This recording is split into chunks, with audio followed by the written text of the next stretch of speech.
मार्गशीर्ष मास कथा द्वितीय अध्याय। दोस्तों, एक बार की बात है कि भीष्म पितामह को बड़ा आश्चर्य हुआ कि उन्होंने कभी भी कोई गलत कार्य नहीं किया, फिर उन्हें बाणों की सैया पे क्यों लेटना पड़ा। जब महाभारत खत्म हुई तो श्री कृष्ण उनके समक्ष गए।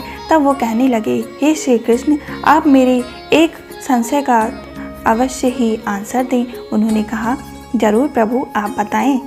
कहा, हे प्रभु, आप तो अंतर्यामी हैं, आप ज्ञानी हैं, आप सभी में श्रेष्ठ हैं। कृपया करके मुझे बताएं कि इन बाणों की सैया पे मुझे क्यों लेटना पड़ा। आखिर मेरे कौन से कर्म थे जिसकी वजह से मुझे यहाँ पे लेटना पड़ा। मैंने कभी भी किसी का अपमान नहीं किया, किसी का दिल नहीं दुखाया, फिर मुझे ऐसा क्यों, मेरे संग ऐसा क्यों हुआ।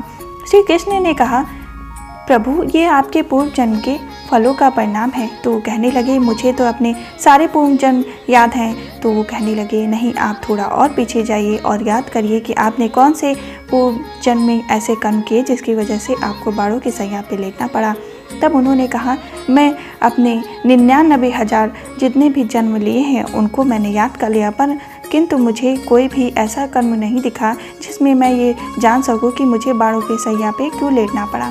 तब उन्होंने कहा कि आप उससे भी पीछे नहीं गए।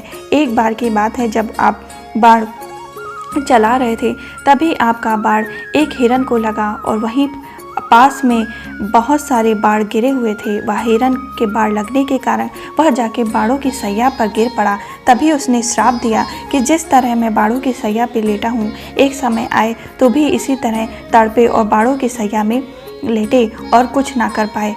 जैसे मेरी आत्मा मुझे तड़प तड़प के निकल रही है, ठीक उसी प्रकार तेरी भी आत्मा तड़प तड़प कर निकले। तो वो बहुत दुखी हो गए। फिर पूछे, प्रभु, मैंने तो उस टाइम में अपराध किया, उसकी सज़ा मुझे इस टाइम में क्यों मिली। तब बताने लगे, जिस आपने बाकी सारे जन्म में बहुत ही सत्कर्म किए, बहुत ही पुण्य कर्म किए, इस वजह से आपका वो पाप कर्म आपके ऊपर हावी नहीं हो पा रहा था। किंतु जब द्रौपदी का चीरहरण हो रहा था उस समय आपने अपनी तरफ से कुछ भी नहीं बोला और आप मौन धारण करे रह गए। इस कारण इस जन्म में वो पाप आपके ऊपर हावी हो गया, जिसकी वजह से आपको बाणों की सैया पर लेटना पड़ा। यही कारण है जो आज आप अपने बाणों की सैया पर लेटे हुए अपनी मृत्यु का मंजर देख रहे हैं। वे बहुत ही दुखी हुए और कहने लगे, प्रभु, मुझे इससे मुक्ति दें और मेरी मुक्ति कैसे होगी मुझे अवश्य ही बताएं।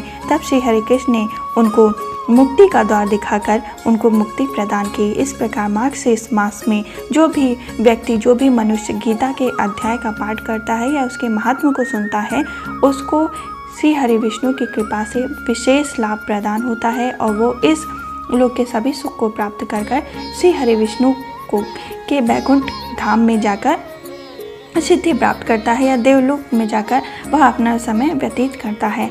इस प्रकार हमारा मार्गशीर्ष अध्याय द्वितीय अध्याय खत्म हुआ।